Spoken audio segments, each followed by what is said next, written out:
The sky over Lagos burned orange as the sun slipped into the lagoon, washing Banana Island in a golden glow. From the balcony of her mansion, Chiamaka Okeke lifted a glass of champagne and smiled at the sound of music floating from the hall below. Tonight, the city's most powerful had gathered under her roof, not for charity, as the invitations claimed, but to bask in her influence. Inside, the hall glittered with crystal chandeliers and silk drapes. Waiters moved like shadows, balancing trays of imported wine and canapes. Politicians in agbadas, oil magnates in expensive kaftans, Nollywood stars in shimmering gowns. They all mingled, careful to laugh at Chiamaka's jokes and flatter her taste. "Madam Chiamaka, Lagos Diamond," one senator boomed, bowing low as he kissed her hand.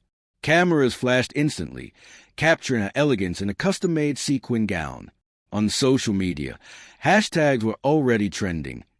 #Queen of Banana Island, #Chiamaka Charity Gala. Her best friend Efima, standing close, leaned in with a whisper. "Amaka, don't let them fool you. They love your money, not you." Chiamaka chuckled softly, brushing off the warning. "My dear, power is love, money is loyalty. Everything else is noise." From across the hall, her husband, Kelechi, poured himself champagne. His eyes, however, weren't on her. They lingered on Adana, Chiamaka's fiercest rival, draped in an emerald gown that clung to her like temptation itself. Their glances lingered too long, their smiles too knowing. But Chiamaka didn't see it. Or perhaps she chose not to. She was too absorbed in the applause, in the cameras that worshipped her face, in the illusion that her wealth had made her untouchable. Later that night, she stepped onto the stage, microphone in hand. Her voice carried the calm authority of a queen addressing her court. "Ladies and gentlemen, thank you for your generosity. Tonight, we prove that those blessed with much must give back." Applause thundered. Glasses clinked. The crowd adored her performance of power. In the shadows, Adana smirked, leaning toward Kelechi. "She thinks she owns the city." Kelechi's lips curved into a bitter smile. Not for long. The chandeliers sparkled above, the music soared, and the Queen of Banana Island danced her way deeper into her illusion, unaware the ground beneath her throne was already breaking. The morning after the gala, Lagos tabloids screamed her name. "Chiamaka dazzles," Lagos Elite one headline read, while another splashed a photo of her gown with the caption "Diamond of Banana Island." For Chiamaka, this was nothing new. Praise was routine. She had built an empire on attention. At brunch in Eco Hotel, she sat at the head of a long table with bankers and developers. Imported salmon and croissants filled their plates. "Banana Island is only the beginning," she said confidently. "I plan to build luxury estates across Nigeria. Wealth is not for hoarding, it is for multiplying." Her words dripped with ambition, and the men nodded, eager to attach their names to her vision. But behind the glamour, unrest brewed. That same evening, Kelechi sat across from Adana in a private restaurant in Surulere. The candlelight flickered against their faces as Kelechi's voice dropped low. "She parades me like an accessory. I want my own crown. Adana. I want freedom." Adana's lips curved slyly. "Then take Hayes. Together, we can strip her throne." Kelechi clenched his fist. "But she trusts me completely." "All the better," Adana whispered, her hand brushing his. "Power is sweetest when stolen." Meanwhile, Efima's worry grew. At Chiamaka's office, she reviewed financial statements and frowned at unusual withdrawals. "Amaka, I don't like this. Money is moving in strange ways." Chiamaka barely looked up. Efima, not Kelechi, his loyal. But Efima's eyes darkened. She saw what Chiamaka refused to. The city saw a queen. Her enemy saw a woman blinded by her own light. Late nights found Kelechi bent over Chiamaka's files, transferring funds into account Adana had prepared. He was careful, meticulous, erasing trails like a thief who lived in the palace. Adana watched him with delight. Soon, she'll have nothing, and the world will finally see her fall. Kelechi smirked, "And when she falls, I'll rise." At the same time, whispers spread through Lagos corridors of power. Anonymous letters arrived at government offices, accusing Chiamaka of tax evasion, money laundering, and fraud. A few journalists received leaked documents. None could trace the source. At a high-stakes meeting with investors, one elderly man leaned forward. "Madam, there are rumors. Fraud, frozen assets. Should we be worried?" Chiamaka forced a smile to hold. "Gentlemen, gossip is a tax of success. I am untouchable." But in private, fear gripped her. That evening she turned to Ephema. "Who is doing this to me? My enemies are everywhere." Ephema's voice was firm. "Amaka, open your eyes. Look at the man beside you." Chiamaka shook her head, refusing to believe. Not Kelechi. Never Kelechi. But the betrayal was already poisoning her empire. The blow landed on a glittering night at another charity dinner. Chiamaka had just begun her speech when the whole door slammed open. Men in dark suits, EFCC officials, stormed in. The crowd gasped. Cameras flashed wildly. "Mrs. Chiamaka Okeke," one officer announced, "your account are frozen pending investigation into fraud and tax evasion." The microphone slipped from her hand. Silence swallowed the whole before a storm of whispers erupted. Fraud. Scandal. Banana Island Queen finished. Adana smirked from the front row, her eyes gleaming with satisfaction. "And Kelechi?" He stepped forward, his face twisted with false shock. "This is shameful. My wife must explain herself." Within days, her world collapsed. Mansion sealed. Cars towed. Headlines screamed betrayal. Social media mocked her mercilessly with memes, from queen to beggar. Clinging to Kelechi, she begged for reassurance. "We'll get through this, right?" One night, his answer was ice. "This marriage is over. You've embarrassed me. I deserve better." He packed his things and left, not to struggle, but to Adana's waiting arms in a Victoria Island penthouse. For the first time in years, Chiamaka stood alone. The empire she believed indestructible had crumbled overnight. Banana Island's gates closed behind her, but this time she walked out without convoy, without cameras, without power. She carried only a small suitcase and a heart heavy with shame. On the streets of Lagos, luxury perfumes were replaced with sweat and dust. Her high heels cracked against uneven pavements until she abandoned them entirely, walking barefoot.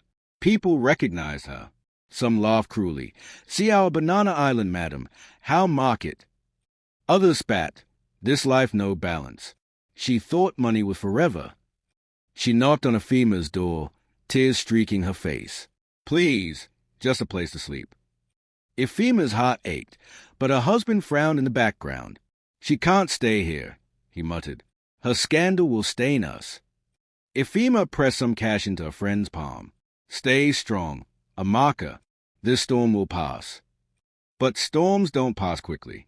Nights found Chiamaka huddled under Ojuelegba Bridge, shivering as Danfo buses roared overhead. Hunger gnawed at her stomach, and she cried until her throat burned. One evening, a group of area boys surrounded her. "Madam Banana, give us money." I have nothing," she whispered, trembling. They jeered, ready to snatch her last belongings. Just as danger closed in, a fierce voice cut through the night. "Leave her alone." A rugged woman wielding a stick charged at them. The boys scattered. She turned to Chiamaka, her eyes sharp but kind. "My name is Mimon Kechi. You'll die out here if you stay alone. Come, surviving Lagos requires more than tears." Chiamaka, once queen of wealth, clutched the stranger's hand and followed her into the slums. Her reign of luxury was over. Her battle for survival had just begun. The slums of Lagos were a world Chiamaka had only glimpsed from behind tinted car windows. Now, they became her reality. Mimon Ketch's one-room shack, built from rusty zinc and with scraps, smelled of smoke and kerosene. It was nothing like the scented halls of Banana Island. Yet, for the first time in weeks, Chiamaka had a roof over her head. But hunger was merciless. Her first night, her stomach growled so loud she woke herself. By dawn, she swallowed her pride and followed Maman Kechi to Balagan Market. "Carry these," Maman Kechi instructed, thrusting a tray of oranges into her hands. Chiamaka blinked. "Me? Sell fruits?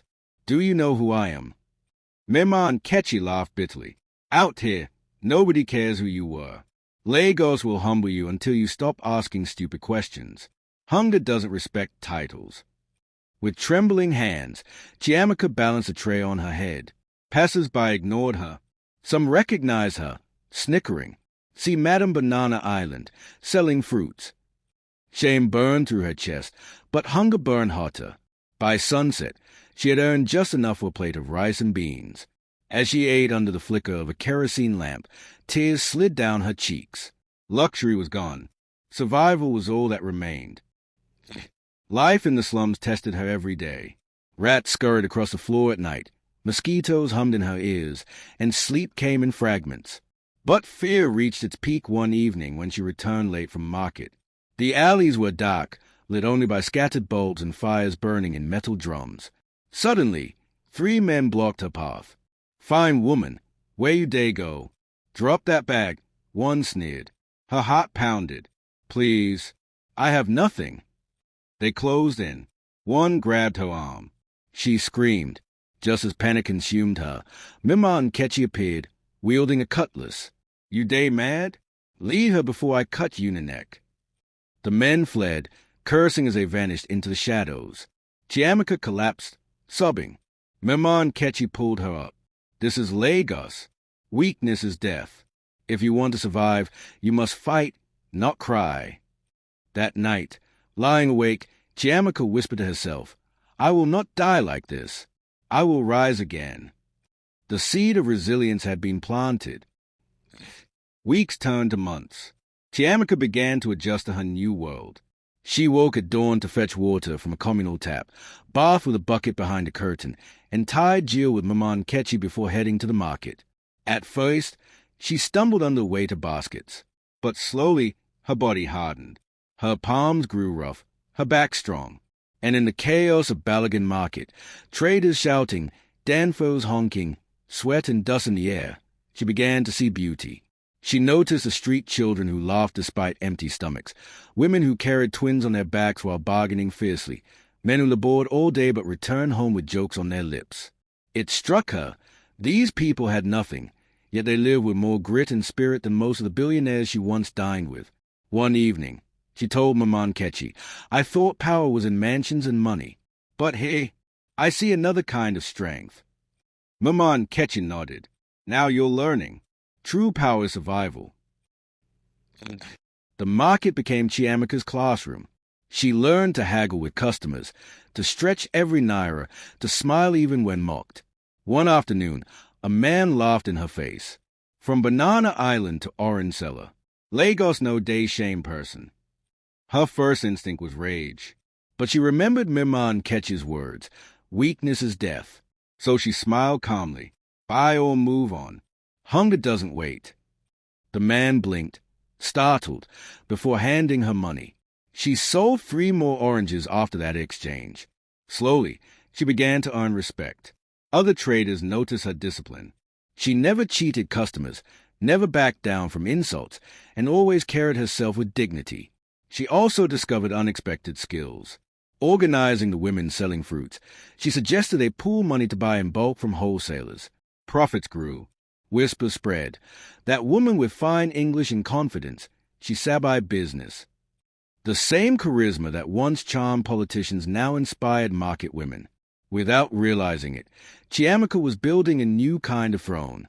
Despite progress, humility remained her bitterest pill. One afternoon, she spotted a familiar face, Ngozi, an old rival from her Banana Island days. Ngozi stepped out of a sleek black SUV, designer bag on her shoulder. Her eyes widened in shock at the sight of Chiamaka balancing a tray of fruits. "My God, it's true," Ngozi sneered. Banana Island queen turned market woman. The insult drew laughter from onlookers. Chiamaka's face burned, but she held her head high. "Better a market woman who works with dignity," she replied calmly, "than a queen who betrays herself." The crowd murmured. Ngozi, embarrassed, hurried away. That night, Mima Nkechi smiled at her. "You swallowed your pride and stood firm. That's how a woman grows." Chiamaka realized then that her suffering was shaping her into something stronger. She no longer craved applause or chandeliers. She craved purpose. And in that humility, she found the first true taste of freedom. By now, Chiamaka's days followed a rhythm. Dawn at the tap, long hours in the market, evenings by the fire with Maman Kechi. But something had shifted. Where once she moved quietly, she now stood out. One morning, she noticed the women in the fruit section quarreling. Prices kept changing, and customers walked away. Chiamaka stepped between them. "Sisters, we're losing money fighting each other. Why not join hands?" They scoffed at first, but she explained calmly, "If we contribute together, we can buy from wholesalers cheaper. Then we sell at a fair price and still profit." Curious, they tried her plan. By week's end, profits doubled. "Who taught you business?" a woman asked. Chiamaka only smiled. "Life did." Word spread. That woman who fell from grace, she sat by organize. Soon, other traders sought her advice. She drew charts in the dust, taught them savings habits, and encouraged them to plan ahead. The same presence that once charmed politicians now inspired ordinary women. She was no longer the fallen queen. She was becoming a leader. One sweltering afternoon, traffic near Balagan Market froze. A convoy of luxury cars rolled through, horns blaring. From the back seat of a gleaming SUV stepped Adana, radiant in designer silk. And beside her, Kelechi, the market buzz, and Adam, Madame Banana's ex-husband, with her rival. Chiamaka froze, oranges slipping from her hand. Rage boiled in her chest. Every humiliation, every betrayal flooded back. She wanted to scream, to expose them. But then she saw the faces of the women she'd been helping. They looked to her, waiting. If she broke, they would too. So she stood tall, wiped her hands on her wrapper, and turned away. Adana smirked as they passed, her voice dripping poison. From mansion to market stall, how the mighty have fallen. Chiamaka clenched her fist but said nothing. Maman Kechi, standing nearby, whispered, "Focus on your journey. Dogs bark, but the caravan moves." That night, Chiamaka wept silently. But when dawn came, she rose with renewed resolve. Her enemies would not define her. Among the children who wandered the market barefoot was a skinny girl named Zoba. Her eyes were wide with hunger, her dress torn. She often lingered near Chiamaka's stall, staring at the fruits but never daring to ask. One evening, Chiamaka handed her a mango. "Eat, my child." The girl devoured it, tears in her eyes. "Thank you, Auntie." Something stirred in Chiamaka's heart. She saw herself, the abandoned, mocked, hungry version, reflected in Zoba's fragile frame. From that day, she shared food with the girl, taught her how to count money, even gave her small tasks at the stall. Slowly, Zoba's confidence grew. One afternoon, the girl hugged her tightly. "Auntie, you saved me." Chiamaka realized then that wealth had once made her queen of society. But compassion was making her queen of people's hearts. It wasn't the crown she once wanted, but it was far more real. Change came unexpectedly. One day, while Chiamaka taught the market women saving strategies, a young man with a camera watched from afar. He was a volunteer for an NGO focused on empowering women. He approached afterward. "Madam, where did you learn to teach like this?" Chiamaka smiled faintly. Experience is the hardest school. Within weeks, she was invited to run a small training program for women in another community. Nervous, she stood before 50 faces, but as she spoke about resilience, discipline, and survival, the room lit up. Reporters covered the event. The same press that once mocked her downfall now wrote headlines. "Disgraced socialite inspires women in slums."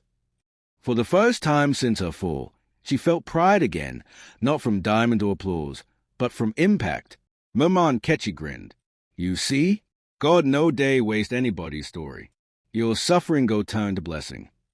Chiamaka didn't argue. Deep down, she knew something was shifting. Momentum built quickly. More NGOs noticed her work. Market women requested her to mediate disputes. Even community leaders invited her to speak. She no longer wore designer gowns, but when she walked through Balagan, people stepped aside in respect. "That's the woman who changed things for us," they whispered. One afternoon, as she finished teaching a class, a journalist asked, Madam Chiamaka, how does it feel to go from Banana Island to the slums? She looked straight into the camera, voice steady. Wealth can vanish, titles can fade, but the strength to rise again, that is true power. The clip went viral. Social media, which once mocked her, now praised her resilience. #Queen of Survival trended for days. At night, Chiamaka sat outside Maman Ketch's shack, staring at the stars. She whispered a prayer of gratitude. Her crown was no longer gold or diamonds. It was survival itself. Chiamaka's influence spread beyond the market. She became a guest speaker at women's groups across Lagos. Her words carried weight because they were born from lived pain. But her rise unsettled Adana and Kelechi. From their glass-walled penthouse, they watched a TV broadcast of Chiamaka training women. Adana's smile faded. She's getting attention again. If she keeps rising, people will forget her scandal. Kelechi scowled. She's nothing without money. Just noise in the slums. But Adana wasn't convinced. Noise can shake thrones. They tried to sabotage her. Market leaders suddenly received bribes to block her projects. Rumors were planted online that she was manipulating women for profit. Menacing strangers appeared near her store, warning her to stop making noise. One night, Zoba rushed in crying. "Auntie, they burned some women's goods. They said it's because of you." Fear pierced Chiamaka, but Maman Ketchi gripped her hand. "This means you're a threat. Keep going. Light always attracts darkness." Chiamaka stood taller. She had lost everything before. She would not bow again. A breakthrough came unexpectedly. A young journalist, Daniel, approached Chiamaka after one of her workshops. "Madam, I've been investigating Kelechi and Adana. Do you know they're behind your scandal?" Chiamaka froze.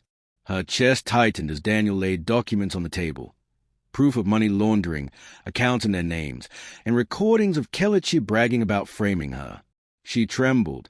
So it was him all along. Daniel leaned forward. "Do you want revenge? Or justice?" For a long moment, anger consumed her. Images of her humiliation, hunger, and nights under Ojuelegba Bridge flashed through her mind. But then she remembered Maman Ketch's words. Weakness is death, but bitterness is chains. She handed the evidence back. "Take it to the authorities. Let the law deal with them."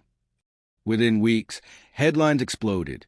Business tycoon and mistress caught in multi-billion naira fraud. The same media that once mocked her now ran stories about how she had been betrayed. For the first time in years, the truth set her free. The nation buzzed. TV anchors replayed her old interviews alongside her new speeches. Social media that once ridiculed her now hailed her resilience. #Chiamaka the Survivor trended across Nigeria. Invitations poured in, conferences, talk shows, women's empowerment summits. She traveled across states, telling her story. "I lost everything, money, friends, pride. But in the dust, I found strength." Crowds applauded. Women cried. Men nodded with respect. Meanwhile, Kelechi and Adana faced disgrace. Their penthouse was raided, their accounts frozen, their faces plastered across tabloids as criminals. Watching from the slums, Maman Ketchi laughed. "See how tables turn." Chiamaka didn't celebrate. She simply whispered, "Justice." Her story was no longer gossip. It was a movement. The climax of her journey came at a national women's conference in Abuja. Thousands filled the hall. Cameras streamed live across the country. Chiamaka stood at the podium in a simple but elegant Ankara gown. No diamonds, no designer labels, yet she glowed with a dignity wealth could never buy. Her voice rang clear. "Once, I thought wealth was power. But wealth can vanish. Survival is power. Rising after every fall. That is a crown life gives only to those who refuse to stay down." The hall erupted in cheers. Women waved, chanting her name. Some held placards, "Queen of Survival." The president of the conference placed a sash over her shoulders, "Champion of Women Empowerment." Tears welled in her eyes. This was no mansion, no gala, no throne. But it was far greater. She had been crowned by survival itself. Back in Lagos, Chiamaka no longer lived in Banana Island. She chose to stay in a modest but comfortable apartment near the communities she served. Zoba, now brighter and healthier, studied at school with her support. Every morning, she still visited the market, greeting women whose lives she had touched. They bowed their heads in respect, not out of fear, but gratitude. One evening, sitting outside with Maman Kechi, she watched the sun dip over the lagoon, just as she once did from her mansion balcony. "Do you miss it?" Maman Kechi asked. "The wealth, the glamour." Chiamaka smiled softly. "Wealth looked like power, but survival crowned me queen. That is enough." The breeze carried her laughter across the slums, across the city that once mocked her. She had lost everything, yet gained something far greater, a legacy. Her reign of wealth had ended. Her reign of survival had begun.